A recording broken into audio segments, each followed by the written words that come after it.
तो बात करें हम सबसे पहले ठोस अवस्था यूनिट। ठोस अवस्था यूनिट जो स्टार्ट होती है, सॉलिड स्टेट यूनिट जो स्टार्ट होती है, वो मेन स्टार्ट होती है हमारी त्रिविम जालक या क्रिस्टल जालक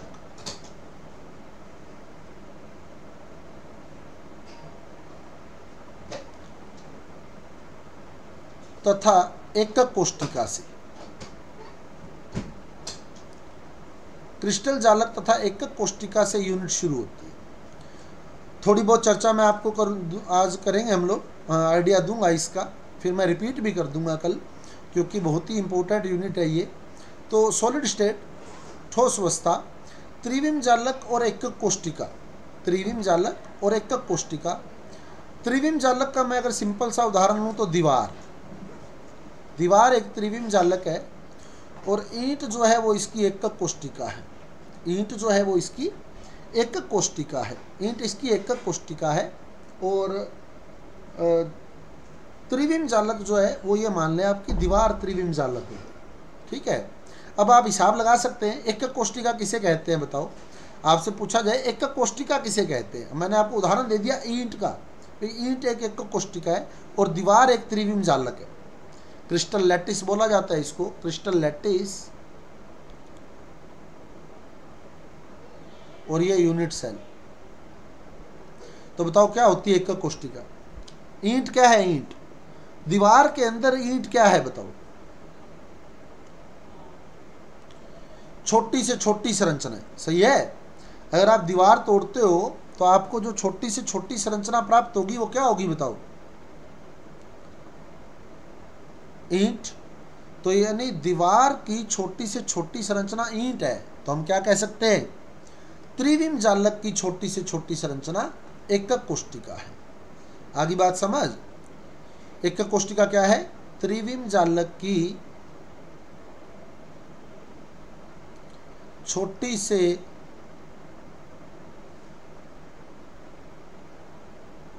छोटी संरचना। त्रिविम जालक की छोटी से छोटी संरचना जो होती है वो एकक कोष्टिका कहलाती है। Smallest unit of crystal lattice is known as unit cell. त्रिविम जालक की छोटी से छोटी संरचना एकक कोष्टिका या इकाई कोशिका या मात्रक कोष्टिका बोलते हैं इसको। इकाई कोशिका, मात्रक कोष्टिका, एकक कोष्टिका। तो क्या होती है एकक कोष्टिका? त्रिविम जालक की छोटी से छोटी संरचना एकक कोष्टिका कहलाती है। तो त्रिविम जालक किसे कहते हैं बताओ फिर?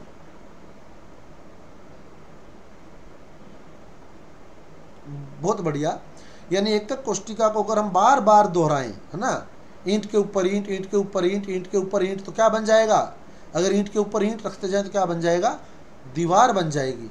यानी अगर एकक कोष्टिका के ऊपर एकक कोष्टिका रखते जाएं, एकक कोष्टिका को बार बार दोहराते जाएं, तो जो संरचना बनेगी वो क्या होगी? त्रिविम जालक होगी। तो एकक कोष्टिका की या मात्रक कोष्टिका की या इकाई कोशिका की बार बार पुनरावृत्ति से बनी संरचना, बार बार पुनरावृत्ति से बनी संरचना क्या कहलाती है? त्रिविम जालक कहलाती है। त्रिविम जालक कहलाती है। समझ गए? एकक कोष्टिका की बार बार पुनरावृत्ति से बनी संरचना त्रिविम जालक कहलाती है। और एकक कोष्टिका क्या है? एकक कोष्टिका क्या है? त्रिविम जालक की छोटी से छोटी संरचना, स्मॉलेस्ट यूनिट है। अब जैसे देखो आप, जैसे ये मान लो एक एकक कोष्टिका है,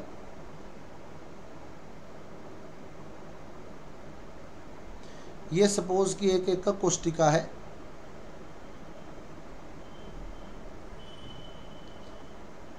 अब मैंने इसे त्रिविम जालक बनाना है, एकक कोष्टिका से त्रिविम जालक बनाना है। तो कैसे बनेगा?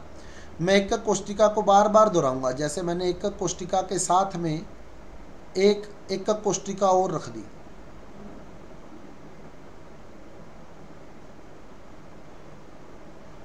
सही है। एकक कोष्टिका के बिल्कुल साथ में एक एकक कोष्टिका और रख दी।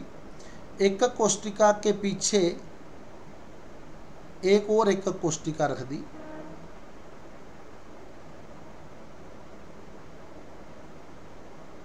क्लियर दिख रही है? एकक कोष्टिका के पीछे भी एकक कोष्टिका रखी हुई है। इस एकक कोष्टिका के पीछे भी मैंने एक एकक कोष्टिका और रख दी। तो ये जो संरचना बन रही है एकक कोष्टिका को बार बार दोहराने से, उसे हम क्या कहते हैं? त्रिविम जालक। ऐसे ही मैंने एकक कोष्टिका के ऊपर एकक कोष्टिका रख दी। देखो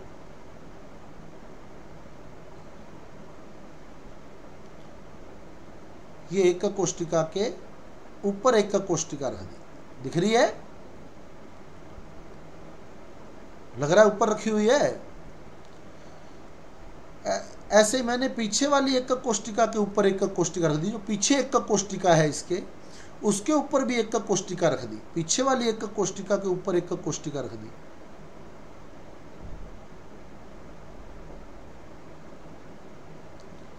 ऐसे ही साथ वाली एकक कोष्टिका के ऊपर एकक कोष्टिका रख दी। ऐसे ही उससे पीछे वाली एकक कोष्टिका के ऊपर एकक कोष्टिका रख दी। तो ये मैंने एकक कोष्टिका को बार बार रिपीट किया है। तो ये क्या बन गया? ये बन गया त्रिविम जालक क्रिस्टल लैटिस। क्रिस्टल लैटिस त्रिविम जालक। और इसके अंदर जो मैं हाइलाइटेड पार्ट कर रहा हूं, अब ये एक पार्ट मैं हाइलाइटेड कर देता हूं, हाईलाइट कर देता हूं एक पार्ट को।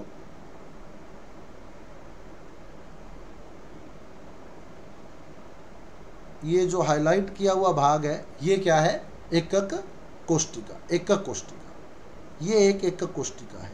समझ आ गई बात? यूनिट सेल,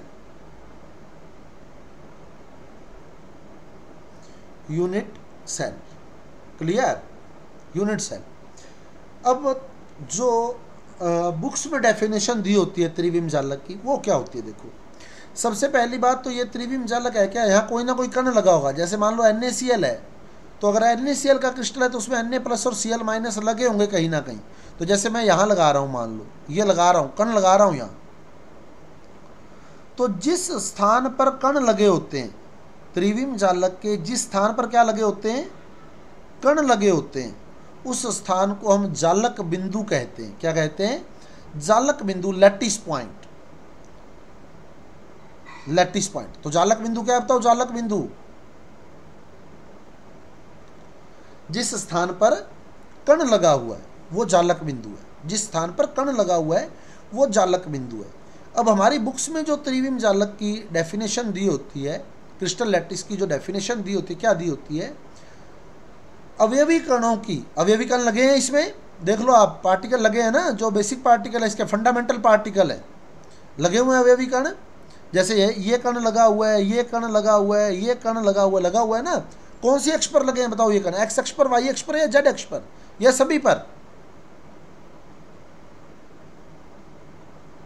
देखो आप, कौन सी अक्ष पर लगे हुए कण?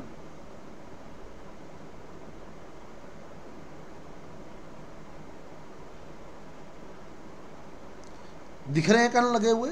सभी पर लगे हुए ना, इसीलिए तो त्रिविम बोल रहा है। त्रिविम इसीलिए बोल रहा है इसको। देखो, ये मान लो आपकी एक्स अक्ष है, सपोज ये एक्स अक्ष है सपोज, तो लगे एक्स अक्ष पर कण। ये वाई अक्ष होगी, सही है? वाई हो जाएगी ना, ये वाई अक्ष पर लगे कण। तो ये वाली जेड हो जाएगी। देखो, होगी या नहीं होगी बताओ? समझ गए? ये अगर एक्स है, ये वाई है, तो ये जेड है। तो अब हमारी बुक में जो डेफिनेशन दी होती है ना, वो ये दी होती है। त्रिविम में अवयवी कणों की नियमित व्यवस्था से बनी संरचना। 3D के अंदर जो फंडामेंटल पार्टिकल्स हैं, उसके एक नियमित व्यवस्था से, रेगुलर अरेंजमेंट से बनी जो संरचना होती है, जो स्ट्रक्चर होती है, उसको हम लोग क्रिस्टल लैटिस बोलते हैं, त्रिविम जालक बोलते हैं, क्रिस्टल जालक बोलते हैं।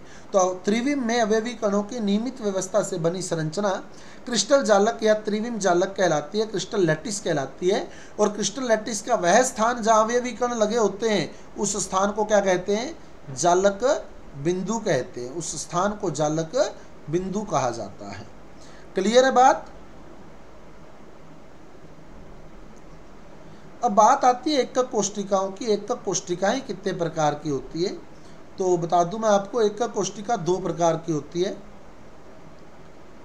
एक तो होती है सरल या आध्याय एकक कोष्टिका यानी यूनिट सेल, सरल या आध्याय प्रिमिटिव यूनिट सेल, और दूसरी होती है केंद्रीय सेंटर्ड, केंद्रीय यानी सेंटर्ड यूनिट सेल। एकक कोष्टिका दो प्रकार की होती है, यूनिट सेल दो प्रकार की होती है, एक तो सरल आध्याय और दूसरी केंद्रीय। सरल आध्याय यानी प्रिमिटिव, केंद्रीय यानी सेंटर्ड। सरल आध्याय क्या होगी, जैसे ये मान लो एकक कोष्टिका है, जिस कमरे में आप बैठे हो वो कमरा मान लो एकक कोष्टिका है, ऐसा ही है वो कमरा। अगर हम अवयवी कण इसके कॉर्नर पर लगाते हैं, अवयवी कण इसके कोनों पर लगाते हैं, तो ऐसी एकक कोष्टिका को सरल या आध्याय एकक कोष्टिका कहा जाता है। तो सरल या आध्याय एकक कोष्टिका क्या है, जिसमें अवयवी कण कहाँ लगे हैं, कोनों पर। अवयवी कण कोनों पर लगे हैं, ऐसी एकक कोष्टिका को हम लोग सरल या आध्याय एकक कोष्टिका कहते हैं, जिसमें अवयवी कण केवल कोनों पर लगे होते हैं। अवयवी कण केवल कोनों पर लगे होते हैं, उसको हम लोग सरल या आध्याय एकक कोष्टिका कहते हैं। दूसरी होती है केंद्रीय सेंटर्ड, जिसमें अवयवी कण कोनों पर तो होंगे ही होंगे, किनारों पर कोनों पर तो होंगे ही होंगे, प्लस किसी अन्य स्थान पर भी होंगे, कोनों के साथ साथ किसी अन्य स्थान पर भी होंगे। तो ऐसी एकक कोष्टिका को हम लोग केंद्रीय एकक कोष्टिका कहते हैं। कोनों पर तो होते ही होते हैं, 100% ही होते हैं। अगर सिर्फ कोनों पर है तो सरल आध्याय बोलोगे, अगर कोनों पर भी है और किसी अन्य स्थान पर भी है तो उसे केंद्रीय बोला जाता है, केंद्रित या केंद्रीय। जैसे फलक केंद्रित या फलक केंद्रीय, ये आगे तीन प्रकार की होती है। एक फलक केंद्रित, अब जिस रूम में आप बैठे हो उस रूम पर फोकस रखना। दूसरी काय केंद्रित, और तीसरी अंत्य केंद्रित। फलक केंद्रित यानी फेस सेंटर्ड, काय केंद्रित यानी बॉडी सेंटर्ड, अंत्य केंद्रित यानी एंड सेंटर्ड। और काय को अंत्य भी बोला जाता है, अंत्य भी लिखा हुआ जाता है इस तरह से, अंत्य, वो अंत्य लिखा हुआ आएगा, अंत्य। काय को अंत्य भी लिखा हुआ आ जाता है कई बार पेपर में। बाकी इंग्लिश में फोकस रखना, बॉडी सेंटर्ड लिखा होगा, बॉडी सेंटर्ड, बॉडी यानी काय, बॉडी का मतलब काय, शरीर। फलक केंद्रित, अब आप बताओ जिस रूम में आप बैठे हैं उसमें कितनी फलकें हैं आपको दिख रही, कितनी फलकें दिख रही हैं आपके कमरे की, 6 फलकें दिख रही है ना। तो ये एक एकक कोष्टिका है ना, एकक कोष्टिका है, ये एक एकक कोष्टिका है। तो इसमें कण लगे हैं कोनों पर और साथ में लगे हैं फलकों के केंद्र में। कोनों पर तो लगेंगे ही लगेंगे, कोनों पर तो होंगे ही होंगे, और किसी अन्य स्थान पर, वो अन्य स्थान है फलकों का केंद्र, इसलिए बोल दिया फलक केंद्रित। अब कितनी फलकें हैं बताओ आपके कमरे में, 6 दिख रही हैं आपको। कौन सी, एक ऊपर वाली फलक के केंद्र में लगा दिया, एक नीचे वाली फलक के केंद्र में लगा दिया, एक छत के केंद्र में लगा दिया, एक फर्श के केंद्र में लगा दिया, एक दाईं ओर लगा दिया, एक बाईं ओर वाली फलक के केंद्र में लगा दिया। 2 और कौन सी बची बताओ फिर, आगे और पीछे वाली। तो एक आगे वाली फलक के केंद्र में लगा दिया और एक पीछे वाली फलक के केंद्र में लगा दिया, तो ये फलक केंद्रित बन गई। समझ आ गई बात।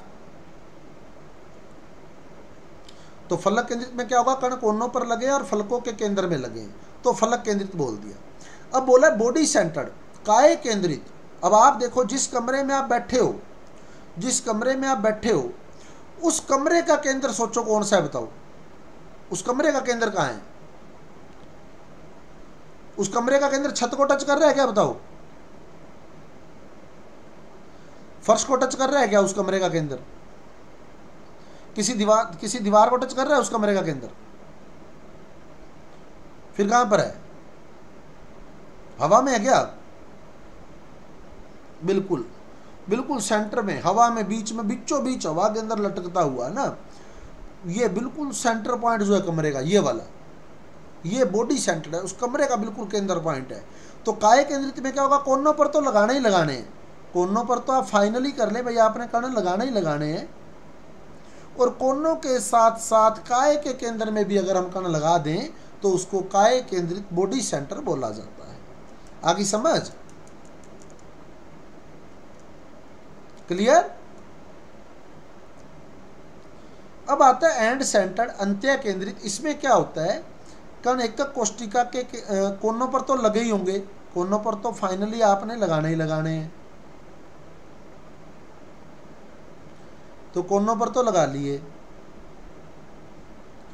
इसके अलावा किन्हीं भी दो आमने सामने वाली फलकों के केंद्र में, जैसे एक मान लो ऊपर वाली फलक के केंद्र में लगा दिया और एक नीचे वाली फलक के केंद्र में लगा दिया, तो वो बन जाती है अंत्य केंद्रित, एंड सेंटर।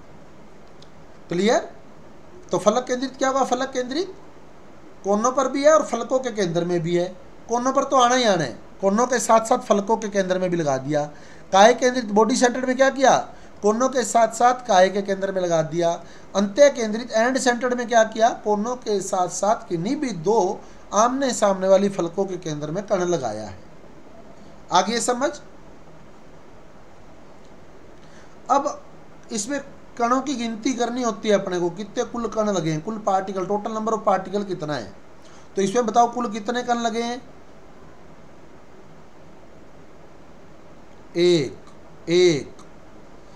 एक लगा है, 8 नहीं है, क्योंकि कोने का 1/8 भाग ही होता है एक के अंदर। ठीक है, कोने का 1/8 भाग ही होता है।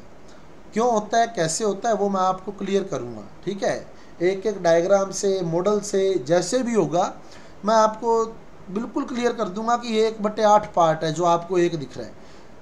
ये पूरा दिख रहा है ना आपको, ये पूरा नहीं है, ये 1/8 है। 1/8 कोने वाला 1/8 होता है, कोने वाला 1/8 होता है, 1/8 1/8 1/8। अब आप इन सबको जोड़ोगे तो आपका उत्तर 1 आएगा। अब क्वेश्चन यही बनता है कि सरल आद्य एकक कोष्टिका में कुल कण कितने होते हैं, तो कितने होते हैं कुल कण, 1 होता है। और कोने का एक, कोने पर लगा एक कण किसी भी एकक कोष्टिका में, कोने पर लगा एक कण किसी भी एकक कोष्टिका में, यानी ये वाला कण इस एकक कोष्टिका के अंदर अपना कितना योगदान देता है, कितना योगदान दे रहा है, ये 1/8 योगदान दे रहा है ना, 1/8। ऐसे ही जो फलक केंद्रित वाला होता है वो 1/2 योगदान देता है। फलक केंद्रित वाला 1/2, कोने वाला 1/8 और फलक केंद्रित वाला 1/2, आधा। फलक केंद्रित में आधा गिनते हैं। ये तो आप लोगों ने एक अपना नॉर्मल लाइफ का एक्सपेरिमेंट है ये। हम लोग नॉर्मल लाइफ में हम लोग मान लो हम मकान बना रहे हैं और हम हमारे पड़ोसी की दीवार का यूज़ कर लेते हैं। मकान बनाते हमने दीवारें पड़ोसी की यूज़ कर ली, तो पड़ोसी पैसे नहीं लेता क्या अपने से, पता होगा सबको, पैसों का हिसाब किताब सारों को ही आता है, नहीं लेता क्या, बताओ कितने सारे ले लेते हैं, सारी दीवार के ले लेता है, आधे लेता है ना। तो क्योंकि वो फलक साजी की है हमने, तो फलक वाला आधा भाग हमारा हो जाता है, आधा उसका हो जाता है ना। आधा हो गया ना, अपनी साइड भी तो है वो दीवार, तो आधा आधा कर लेते हैं दोनों। ठीक है, अब कोने वाला 1/8 होना चाहिए वैसे तो, पर वहाँ भी कोना भी पूरा ही गिन लेते हैं, आधा आधा ही कर लेते हैं। हालांकि इंटों का तो थोड़ा बहुत ही फर्क पड़ता है ना, कोई ज़्यादा फर्क नहीं पड़ता, फिर भी जो भी 50 60 100 रुपये का पड़ता है, अगले का पड़ता है, ये फर्क बहुत। खैर अभी बात करेंगे हम लोग कि आधा कैसे है, 1/8 कैसे है, और काय वाला पूरा के पूरा होता है ये। तो जैसे इसमें उत्तर आएगा हमारा 1 कण लगा है, इसमें आएगा 4 कण लगे हैं, इसमें 2 कण लगे हैं, इसमें 2 कण लगे हैं। तो ये काउंटिंग कैसे आती है ये मैं आपको पूरी क्लियर करूँगा, पूरी स्ट्रक्चर बना कर एकदम। और फिर हमारा जो नेक्स्ट टॉपिक रहेगा वो रहेगा संकुलन, पैकिंग। और पैकिंग के जस्ट बाद हम लोग NaCl की संरचना, ZnS की संरचना, CaF2 की संरचना, Na2O की संरचना, ये और CsCl की संरचना, ये सारी संरचनाएं हम लोग डिस्कस करेंगे पैकिंग के जस्ट बाद। हालांकि सिलेबस में मेरे को नहीं पूरा कन्फर्म कि ये कहाँ दी हुई है, लेकिन दी हुई है आपको कि लवणों की संरचनाएं, स्ट्रक्चर ऑफ क्रिस्टल। तो पैकिंग के जस्ट बाद हम इसको डिस्कस कर लेंगे, इनकी संरचनाओं को। समझ आ गया आज जितना किया है। आज मैंने काउंटिंग आपको नहीं करवाई है अभी, काउंटिंग मैं आपको कल करवाऊंगा, और कल की क्लास हमारी 1.5 आवर की रहेगी, ठीक है। कल की क्लास हम थोड़ी बड़ी करेंगे क्योंकि समय हमारे पास आगे कम है, तो हम इसको थोड़ा एक्सटेंड करते जाएंगे टाइम को। क्लियर है टॉपिक? जितना आज किया काउंटिंग को छोड़कर,